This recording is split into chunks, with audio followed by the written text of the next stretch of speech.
की सभी खबरें पाने के लिए शास्त्री परिवार चैनल को सब्सक्राइब करें। नमस्कार दोस्तों, आप सभी का स्वागत है हमारे YouTube चैनल शास्त्री परिवार चैनल में। आप सभी को पता होगा मध्य प्रदेश में वर्ग 2 की परीक्षा आयोजित हो रही है। इस चयन परीक्षा में हिंदी साहित्य के सिलेबस में जो हिंदी विषय है उसके सिलेबस में मन्नू भंडारी द्वारा रचित आपका बंटी उपन्यास को समाहित किया गया है। हिंदी के विषय में आप देखेंगे तो जो 11वीं इकाई है उसके अंदर दूसरा उपन्यास मन्नू भंडारी द्वारा रचित आपका बंटी उपन्यास है। तो इस उपन्यास के बारे में आज हम विस्तार से बात करेंगे।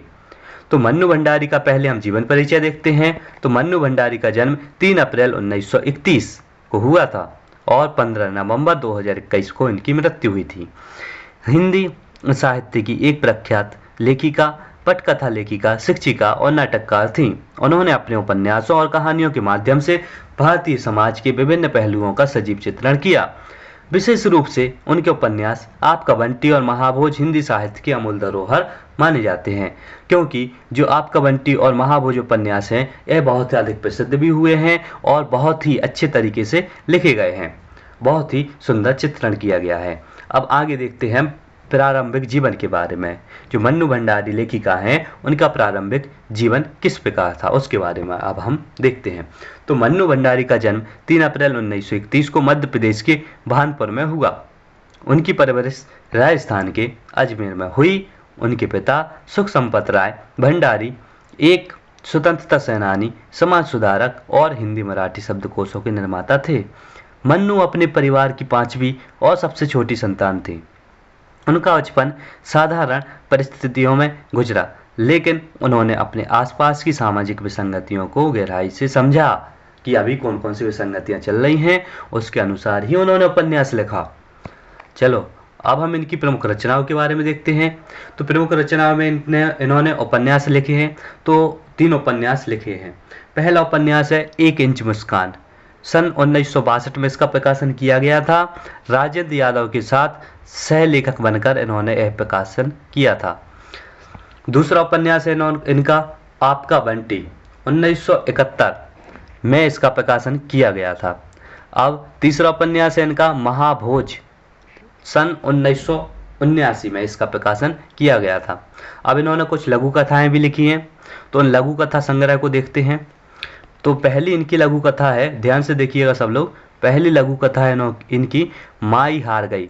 1957 में इसका प्रकाशन किया गया था। दूसरी लघु कथा है इनकी यही सच है। 1966 में इसका प्रकाशन किया गया था। तीसरी लघु कथा है त्रिशंकु। 1978 में इसका प्रकाशन किया गया था। चौथी लघु कथा है प्रतिनिधि कहानियाँ। 1986 में इसका प्रकाशन किया गया था। अब हम इनके नाटक को देखते हैं जो इन्होंने नाटक की रचना की है। उन नाटकों के बारे में देखते हैं। तो पहला नाटक है इनका, ध्यान से देखिएगा, पहला नाटक है इनका बिना दीवारों का घर। 1965 में इसका प्रकाशन किया गया। दूसरा नाटक है इनका महाभोज नाटकीयता। 1981 में इसका प्रकाशन किया गया है। अब हम इसके आगे देखते हैं आत्मकथा के बारे में कि इन्होंने आत्मकथा की भी रचना की है। तो आत्मकथा के बारे में देखते हैं। तो आत्मकथा है इनकी एक कहानी, यह भी 2007 में इसकी रचना की थी। अब इन्होंने और पटकथाएं की भी रचना की है। तो पटकथा में देखें तो पटकथा 2003 में इसकी रचना की थी। अब हम आगे देखते हैं आपका बंटी उपन्यास विस्तृत अध्ययन लेखिका परिचय। अब लेखिका का जो परिचय है उसको हम देखते हैं। तो मन्नू भंडारी हिंदी साहित्य की एक प्रमुख लेखिका है। उन्होंने अपनी रचनाओं के माध्यम से भारतीय समाज विशेषता, महिलाओं की स्थिति और उनकी समस्याओं को उजागर किया। उनका लेखन सहज, संवेदनशील और यथार्थवादी है। आपका बंटी मन्नू भंडारी का एक ऐसा उपन्यास है जो बाल मनोविज्ञान और दाम्पत्य जीवन की समस्याओं पर आधारित है। अब प्रकाशन और ऐतिहासिक पृष्ठभूमि देखें तो प्रकाशन वर्ष इनका है 1971। जो आपका बंटी उपन्यास है यह कब प्रकाशित किया गया था? तो 1971 में प्रकाशित किया गया था। यह उपन्यास पहली बार धर्मयुग पत्रिका में धारावाहिक रूप में प्रकाशित हुआ और तत्कालीन समाज में अत्यंत लोकप्रिय हुआ। तो अब हम इसको देखते हैं, क्या पहली पत्रिका कौन सी है जहाँ पर प्रकाशन हुआ था इसका। धर्मयुग जो पत्रिका है इसमें पहली बार प्रकाशन किया गया था, फिर धारावाहिक के रूप में प्रकाशित हुआ और तत्कालीन समाज में अत्यंत लोकप्रिय हुआ, सबको बहुत अधिक पसंद आया। अब आगे देखते हैं, आधुनिक समाज में तलाक, पुनर्विवाह और बच्चों की समस्याओं को लेकर लिखा गया यह उपन्यास आज भी प्रासंगिक है, आज भी बहुत अधिक प्रसिद्ध हो रहा है ये वाला उपन्यास। उद्देश्य और कथा वस्तु के बारे में देखें, आपका बंटी का उद्देश्य तलाकशुदा दंपति और उनकी संतान के बीच उत्पन्न समस्याओं और उनके मनोविज्ञान को उजागर करना है। यह उपन्यास इस बात को दर्शाता है कि माता पिता के रिश्ते का टूटना बच्चों के कोमल मन पर कितना गहरा प्रभाव डालता है। कथानक का सारांश देखें तो मुख्य पात्र इसमें है बंटी, शकुन, अजय, मीरा, वकील, चाचा, फूफी। तो मुख्य पात्रों का ध्यान रखना है सभी को कि मुख्य पात्र इसमें कौन कौन से हैं। तो ध्यान से देखिएगा, बंटी, शकुन, अजय, मीरा, वकील, चाचा और फूफी। यहाँ पे देखें हम ध्यान से तो 7 मुख्य पात्र हैं, सातों के नाम याद कर लीजिएगा, बंटी, शकुन, अजय, मीरा, वकील, चाचा, फूफी। आप लोगों ने ध्यान से देखा और याद भी कर लीजिएगा, नोट करते जाइएगा। अब 8 वर्षीय बंटी तलाकशुदा माता पिता अजय और शकुन की संतान है। आपको पता होगा इसमें बंटी की कहानी है तो उसमें ही ध्यान से उसको ही ध्यान से देखिएगा। जो बंटी है वह कितने साल का है? 8 साल का है। वह तलाकशुदा माता पिता का नाम क्या है? माता का नाम है शकुन और पिता का नाम बताया गया है अजय की संतान है। वह अपनी माँ शकुन के साथ रहता है और अपने पिता अजय को भी प्यार करता है। अब आगे देखते हैं, अजय और शकुन के बीच तलाक के कारण उत्पन्न तनाव ने बंटी को भावनात्मक रूप से टूटने के कगार पर ला दिया है। शकुन दूसरी शादी का विचार त्याग देती है क्योंकि वह बंटी के लिए खुद को समर्पित कर चुकी है। अब आगे देखें तो अजय अपनी नई पत्नी मीरा के साथ जीवन बसा लेता है, लेकिन बंटी के प्रति उसकी जिम्मेदारियां और अपनापन कहीं खो जाता है। अब मुख्य पात्रों का विश्लेषण देखें तो इसमें मुख्य पात्र हैं बंटी। तो बंटी के बारे में देखते हैं पहले हम। तो उपन्यास का केंद्र बिंदु, जो उपन्यास लिखा गया है आपका बंटी, इसका केंद्र बिंदु क्या है? बंटी है, उसको वही इसका केंद्र बिंदु है। तलाक और दाम्पत्य जीवन के विघटन का सबसे अधिक प्रभाव इसी पर पड़ता है। फिर अपने माता पिता दोनों से प्रेम करता है और उनके साथ रहने का सपना देखता है। बंटी का चरित्र बाल मनोविज्ञान का सजीव चित्रण करता है। उसकी हताशा, अकेलापन और असमंजस पाठकों को भी भावुक कर देते हैं, क्योंकि उसके माता पिता का तलाक होने वाला है। ऐसा सुनकर वह क्या करता है? वह बहुत ज़्यादा भावुक हो जाता है और हताश हो जाता है और अकेले अकेले रहने लगता है। अब हम दूसरे पात्र को देखते हैं। दूसरा पात्र है इसमें शकुन, जो बंटी की माँ है। बंटी की माँ है जो अपने बेटे के लिए अपने सुखों का त्याग कर देती है। वह अपने पति से अलग होने के बाद भी अजय से कोई द्वेष नहीं रखती, लेकिन उसकी नई जिंदगी में बंटी के लिए जगह ना होना उसे आहत करता है। शकुन स्त्री संघर्ष का प्रतीक है। जो शकुन है वह स्त्री संघर्ष का प्रतीक है। अब तीसरा जो पात्र है इसमें मुख्य पात्र है वह है अजय, बंटी के पिता। उनके बारे में देखते हैं। बंटी के पिता जो अपनी नई पत्नी मीरा के साथ जीवन जीने लगते हैं। अजय ने दूसरी शादी कर ली थी तो वह अपनी उनकी जो नई पत्नी है उनका नाम क्या है? मीरा। उसके साथ जीवन जीने लगते हैं। अजय का चरित्र आधुनिक पुरुष का प्रतिनिधित्व करता है जो अपनी प्राथमिकताओं में बच्चों को पीछे छोड़ देता है। अब जो मीरा है, चौथा मुख्य पात्र कौन है? मीरा, जो अजय की दूसरी पत्नी है। बंटी के प्रति सहानुभूति रखती है लेकिन उसे पूरी तरह अपनाने में असमर्थ है। वकील चाचा और फूफी के बारे में देखते हैं। जो मुख्य पात्र हैं वकील चाचा और फूफी। एक सहायक पात्र बंटी और उसकी मां के प्रति सहयोग और सहानुभूति दिखाते हैं। फिर अब हम इसके मुख्य बिंदुओं को देखते हैं।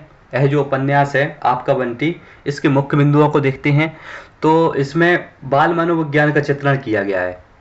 बंटी के माध्यम से मन्नू भंडारी ने दिखाया है कि माता पिता का रिश्ता टूटने से बच्चों के मन में कैसे असुरक्षा और अकेलापन की भावना घर कर जाती है।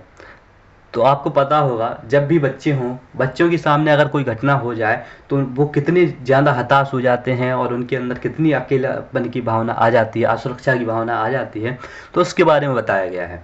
मनोविज्ञान पर आधारित यह उपन्यास है। अब आगे देखते हैं। तो बंटी का सपना माता पिता के साथ एक संपूर्ण परिवार को लेकर है, लेकिन वह परिवार टूट जाता है और वह अंदर ही अंदर टूटता चला जाता है। जैसे ही वह परिवार टूटता है, वैसे ही बंटी भी अपने अंदर ही अंदर टूटता जाता है और हताश होता जाता है। अब इसका दूसरा मुख्य बिंदु है स्त्री चेतना और संघर्ष। स्त्री चेतना और संघर्ष के बारे में बताया गया है। शकुन का चरित्र स्त्री संघर्ष और आत्मनिर्भरता का प्रतीक है, क्योंकि शकुन ने दूसरी शादी नहीं की थी। अजय ने दूसरी शादी की और शकुन को तलाक दिया, लेकिन शकुन ने दूसरी शादी नहीं की। वह अपने बेटे के लिए समाज और परिस्थितियों से लड़ती है, लेकिन उसका त्याग अंततः उसे अकेलेपन की ओर ले जाता है। अब तीसरा मुख्य बिंदु देखें तो पुरुष प्रधान समाज की आलोचना। अजय जैसे पात्र के माध्यम से मन्नू भंडारी ने दिखाया है कि समाज में पुरुष किस प्रकार अपनी प्राथमिकताओं के लिए स्त्री और बच्चों की उपेक्षा करता है। वैसे सबकी बात नहीं है, लेकिन कुछ लोगों को लेकर ये बात की गई है और पुरुष प्रधान समाज की आलोचना की गई है। अब चौथा पॉइंट देखें। इसमें चौथा मुख्य बिंदु है जो पुनर्विवाह की जटिलताएं। यह उपन्यास दिखाता है कि एक पुरुष के लिए दूसरी शादी के बाद बच्चे को अपनाना कितना कठिन होता है, जबकि स्त्रियां नई परिस्थितियों में बच्चों को अपना सकती हैं। पुरुष को कितना कठिन होता है और जबकि जो स्त्रियां हैं वह नई परिस्थितियों में भी बच्चों को अपना सकती हैं। इसके बारे में बताया गया है। अब इसकी भाषा और शिल्प के बारे में देखते हैं। तो मन्नू भंडारी की भाषा सरल, सहज और मार्मिक है। संवाद छोटे लेकिन प्रभावशाली हैं। बाल मनोविज्ञान और स्त्री पुरुष संबंधों का सूक्ष्म चित्रण किया गया है। लेखिका ने पात्रों की मनोदशा को गहराई से उभारा है।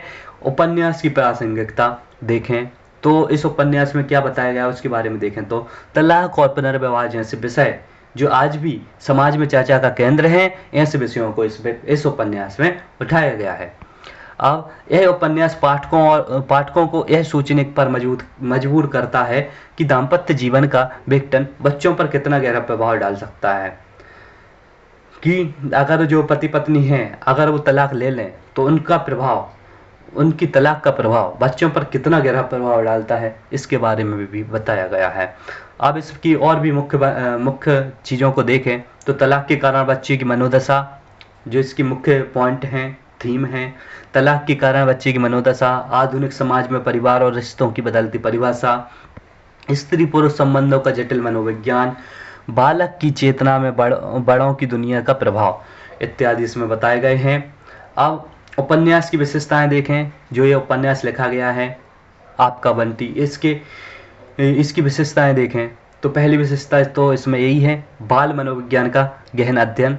दूसरी विशेषता देखें, छोटे और प्रभावी संवादों के माध्यम से उपन्यास की जीवंतता। तीसरी विशेषता देखें तो मानवीय संवेदनाओं और रिश्तों का सूक्ष्म विश्लेषण। चौथी विशेषता देखें, हिंदी साहित्य की कालजयी रचना। अब इसका समाज पर संदेश देखें कि समाज के लिए क्या संदेश दिया गया है। इसमें बच्चों को एक सुरक्षित और सकारात्मक वातावरण की आवश्यकता होती है। तलाक और पारिवारिक विघटन बच्चों पर गहरा प्रभाव डालता है। स्त्री पुरुष समानता और रिश्तों में सहमति का महत्व है। अब ये हमने पूरा उपन्यास देखा, तो आप सभी ने अच्छे ध्यान से पढ़ाई होगा इस उपन्यास के बारे में। इसके मुख्य बिंदुओं को भी देखा हमने, इसका परिचय भी देखा। तो इस प्रकार से हमने पूरा उपन्यास समझ लिया है। तो मैं आशा करता हूँ कि आप सभी को ये उपन्यास समझ में आ गया होगा और आपकी अच्छे तरीके से तैयारी हो गई होगी।